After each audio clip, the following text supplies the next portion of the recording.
بسم الله الرحمن الرحيم. نعم، بارك الله فيكم.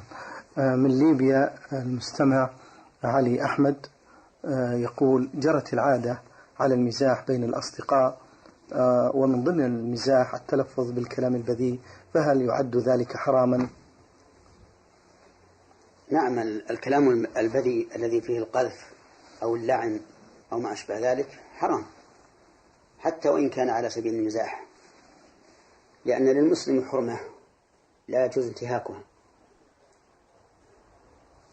وأما الكلام الذي لا يتضمن مثل هذا فهو لغو، إن كان فيه خير بأن كان وسيلة للتآلف والتحاب فهو خير، وإلا فتركه أولى، لقول الله تعالى: وإذا مروا باللغو مروا كراما.